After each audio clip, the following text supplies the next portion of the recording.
ഇന്നലെ ഞാനേ കണ്ണിയൻ മുഹമ്മദ് ഡോക്ടറുടെ, അദ്ദേഹം അൽമാസ് ഹോസ്പിറ്റലിലെ അസ്ഥിരോഗ വിഭാഗം തലവനാണ്. അദ്ദേഹത്തിന് പണി എന്താണ്? ഹഡ്ഡി ടൂട്ടേ ഹുയെ ഹഡ്ഡിയം ജോഡ്തേ ഹെ, അല്ലേ? എല്ല് പൊട്ടിയ ആൾക്കാരെ എല്ലൊക്കെ റെഡിയാക്കി കൊടുക്കലാണ് അദ്ദേഹത്തിന്റെ പണി. അദ്ദേഹത്തിന് വേറെ പണി വേണ്ടാന്ന് തീരുമാനിച്ച് ക്ലിനിക്കിലിരിക്കുക. വിദേശ രാജ്യത്ത് പോയി അദ്ദേഹം നടത്തിയൊരു പ്രസംഗം ഞാൻ കേട്ടു ഇന്നലെ. അദ്ദേഹം പറഞ്ഞ എന്താ അറിയോ? ഞാനൊരു ഡോക്ടറാണ്, പക്ഷെ ഇപ്പൊ നിങ്ങളോട് എനിക്ക് പറയാനുള്ളത്, നിങ്ങൾ എല്ലാവരും സൂറത്തുൽ മുൽക്ക് പാരായണം ചെയ്യണം. ആകെ 30 ആയത്തേ ഉള്ളൂ. സൂറത്തുൽ മുൽക്ക് കാണാതെ പഠിച്ചിട്ട് നിങ്ങൾ പാരായണം ചെയ്യണം.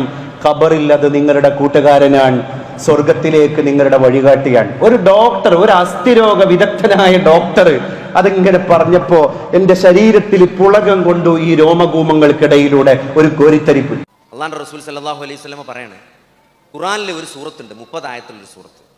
അതൊരാൾ പാരായണം ചെയ്ത് കഴിഞ്ഞാൽ അയാളുടെ പാപങ്ങൾ പുറത്തു കൊടുക്കുന്നത് വരെ ആ സൂറത്ത് അയാൾക്ക് വേണ്ടി ശുപാർശ ചെയ്തുകൊണ്ടിരിക്കുമെന്നാണ്. മറ്റൊരു ഹദീസിൽ കാണാം, ഖബർ ശിക്ഷയിൽ നിന്ന് ഒരു പ്രൊട്ടക്ഷനാണ് സൂറത്തുൽ മുൽക്ക്. ശിക്ഷയുടെ മലക്കുകൾ കാലിന്റെ ഭാഗത്തിലൂടെ ഖബറിലേക്ക് വരുമ്പം കാല് പറയുമെന്നാണ്, ഇങ്ങോട്ട് കയറാൻ പറ്റൂല കേട്ടോ, ഇയാൾ സൂറത്തു മുൽക്ക് ഓതുന്നതാണ്, ഇങ്ങോട്ട് കയറാൻ പറ്റൂല. തലയുടെ ഭാഗത്ത് നിന്ന് വരുമ്പം ആ ഭാഗം പറയുമെന്നാണ്, ഇതിലെ കയറാൻ പറ്റൂല കേട്ടോ, ഇയാൾ സൂറത്തു മുൽക്ക് ഓതുന്ന ആളാണ്.